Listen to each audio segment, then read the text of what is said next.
हम आपको एक घटना बताएं अपनी ही। मध्य प्रदेश में जहां हमारा जिला है, उस जिले का नाम छतरपुर है। छतरपुर जिले के पास में एक जिला है बीना। बीना अलग जिला है, सागर जिले में। सागर जिले में, छतरपुर जिले में एक जिला है सागर। सागर में एक कस्बा है छोटा सा बीना। आज से 1.5 साल पहले हमारी कथा हुई बीना में। आपको बिल्कुल सत्य घटना बता रहे हैं। 1.5 साल हो गए होंगे। 1.5 साल पहले बीना के लोगों ने हमें बुलाया कि आप कथा करने आइए। गर्मी का महीना, यही मई जून का महीना होगा। भागवत की कथा करने के लिए हम 7 दिन के लिए वहां गए।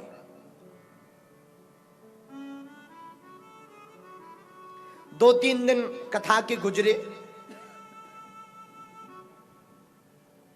एक दिन हमने घोषणा की कि एक काम करें, हनुमान जी के प्रसाद के रूप में नारियल बांटें सबको। तो लगभग लोग 40-50 हजार भक्त कथा सुनने आते थे। कभी कभी 1 लाख हो जाते थे।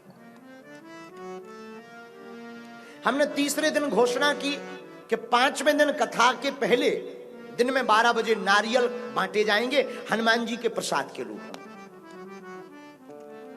और हमने अपने शिष्यों से कहा, कथा आयोजक से कहा, व्यवस्था करो। पुलिस प्रशासन आई, प्रशासन की मीटिंग हुई, कैसे बांटना है, भगदड़ ना हो जाए, आफत ना हो जाए। सब लोगों ने निर्णय लिया कि लगभग 1-1.5 लाख लोग आएंगे। हमने कहा कि नहीं हो सकता है, 3 आए। लेकिन एक चतुर अधिकारी थे, उन्होंने कहा अरे महाराज जी 3 लाख लोग बहुत होते हैं, 1.5 से ज्यादा नहीं आएंगे। हमने कहा जैसी आपकी इच्छा। व्यवस्था पूरी हो गई। 5वां दिन आया। सुबह से हम पंडाल में गए, जगह जगह जाम। नारियल के लिए हमने घोषणा की, अर्जी लगाई, और हमको पुलिस वालों ने कहा कि भीड़ बहुत है, मंच पर लोग चढ़ रहे हैं, आप वापस कमरा में पहुंच जाओ।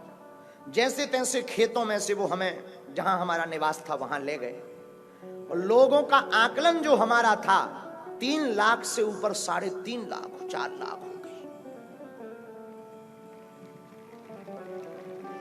जो घटना घटी वो ये थी, अब लोगों को नारियल लेने की वो होड़ मच गई।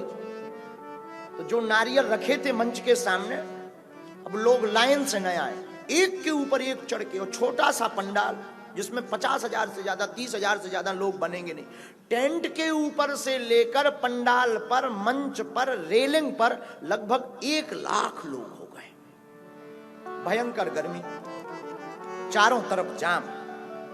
अब हमारे प्राण सकपकाए, हमारा बीपी हाई। हम माला लें और जपिए कि हे बजरंग बली आवाज बचाओ। हमने नारियल तो बंटवा रहा है, लेकिन आफत ना हो जाए, कहीं ब्रेकिंग न्यूज ना बन जाए। और कैसी भगवान की कृपा कि भगदड़ मच गई। बिल्कुल सत्य बात। भगदड़ मची। भगदड़ में लोग चिपलने लगे, चिल्लाने लगे। हमारे जो सेवादार लगे थे वो दौड़े दौड़े हमारे पास आए, गुरुजी भगदड़ मच गई है। वहां नारियल लूटने लगे, सब चपने लगे, ऑक्सीजन की कमी पड़ने लगी। अब सफोकेशन हो गया पंडाल में, तो लोग बेचारे गिरने लगे। बूढ़ी बूढ़ी माताएं, जवान बच्चे, माताएं सब गिरने लगी। पुलिस प्रशासन घबरा गई, लोगों को उठा उठा करके मंच पे लाए, एसी के सामने बैठाए। अब एम्बुलेंस ना चले क्योंकि जाम इतना। बड़ी मुश्किल से खेतों से लगभग 20 लोग घायल हो गए। उसमें जो घटना घटी, एक माताजी 6 माह की बच्ची लेकर के आई थी, 6 महीने की। अब वो पंडाल में बीच में फंस गई। उसी बीच में भगदड़ मची, अब वो बच्ची हाथ से छूट गई। अब वो गिर गई, और ये धक्का मुक्की के कारण ये पंडाल की आंगी आ गई। अब ये रोए, चिल्लाए, बच्ची को ढूंढे। अब लाखों लोग आपस में भग रहे। एक एडिशनल एसपी मैडम अभी हमको मिली थी सागर में, वो वहां की प्रभारी थी। उन्होंने हाथ पकड़ा, क्या हुआ, क्यों रो रही हो?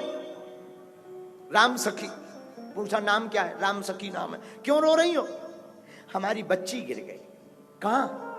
पंडाल में बीच में। बड़ी मुश्किल से उनको ऊपर मंच तक लाए। बार बार वो माता जी बेहोश हो रही, पसीना निकल गया, चिल्ला रही, चिल्ला रहे।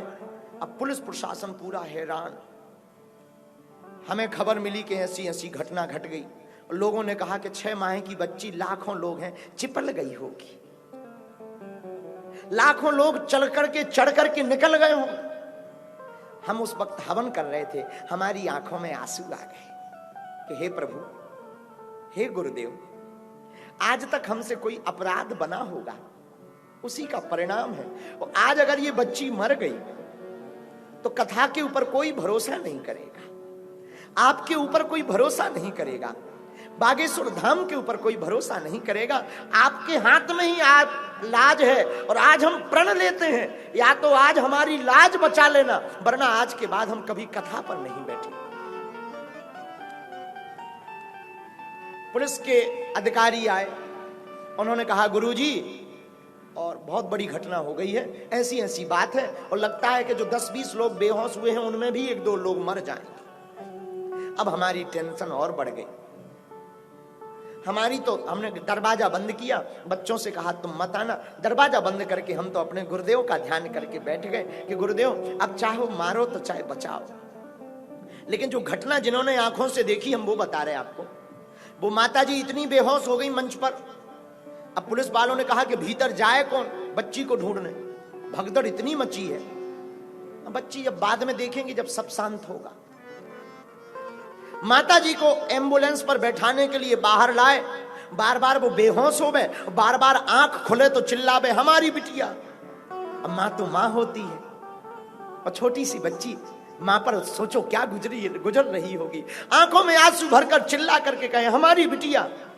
और एम्बुलेंस के पास आती है, और वो 2-3 हमारे बच्चे बताते हैं अपनी आंखों देखे, बोले महाराज जी, तब तक उसी वक्त सफेद रंग के कपड़े पहने हुए, सिर पर टोपी बांधे हुए, बकबके कपड़े पहने हुए एक 80 साल का बुढ़ा हाथ में बच्ची ला करके कहता है कि ये तुम्हारी बच्ची है। उन माता जी ने गले से लगा लिया।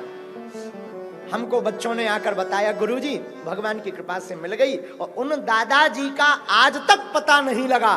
और भगवान की ऐसी कृपा कि उस कथा में जितने घायल थे 7-8 बजे तक सब स्वस्थ हो गए, सबकी छुट्टी हो गई, और बागेश्वर हनुमान जी की जय जयकार हो गई। ये गुरुदेव के चरणों का प्रताप है, हमारी महिमा नहीं। ये भगवान पर भरोसे का प्रताप है। जिसका अपने गुरु के प्रति, अपने परमात्मा के प्रति भरोसा रहता है, उसकी चिंता स्वयं परमात्मा करता है। सिर पर सीताराम फिकर फिर क्या करना। जिनके सिर पर राम जी होते हैं, कल की चिंता नहीं। हम मुट्ठी में आज रखते हैं, जो फकीरी मिजाज रखते हैं वो ठोकरों पर ताज रखते हैं। इसलिए भगवान के भरोसे हम हनुमान चालीसा की कथा सुनने वाले जितने भी अंबरनाथ के पागल हैं, हमारी हाथ जोड़कर प्रार्थना है, मेरे पागलो, तुम आज से ही हनुमान जी के भरोसे हो जाओ। तुम्हारी जिंदगी में 4 चांद ना लग जाए तो कहना, क्योंकि भगवान जैसा कोई दयालु नहीं, भगवान जैसा कोई कृपालु नहीं है। इसलिए गोस्वामी तुलसीदास जी हनुमान चालीसा का प्रारंभ भी गुरु से करते हैं।